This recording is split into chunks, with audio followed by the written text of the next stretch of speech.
Hello. Welcome to Lim Studio. Today I will explain all the steps needed on how to create movie trailers for your YouTube channel. Listen carefully, or pause when following these steps. Step 1. Download and install a full version of video editing software of your choice. We are using a latest Wondershare Filmora. It's an easy editing and rendering software. It's gonna be fun. We'll have fun with it.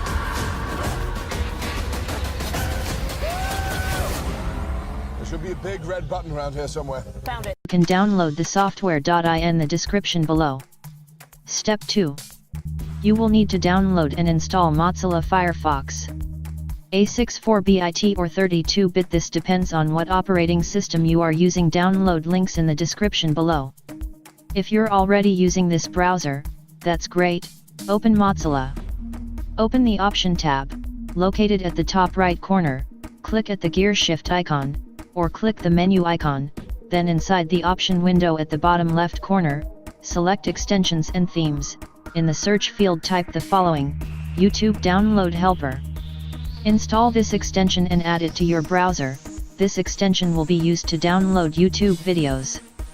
Step 3.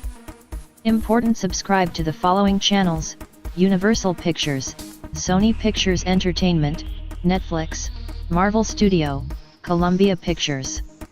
Subscribe, and click the bell icon of all popular film production companies. By subscribing to these channels, you will be notified when new movie trailers and any related news updates about movies are published in YouTube. This means you will know what is new and what to download. Step 4. Install TubeBuddy. TubeBuddy is the premier YouTube channel management and video optimization toolkit. You can get details analysis of competitor channels. You can promote your new upload across all other videos. The list goes on and on. Note before. Remember, when creating YouTube videos, be creative but don't use copyrighted contents. Please read the YouTube policies. Don't forget to subscribe to our channel and also click the bell icon for notification. Thank you.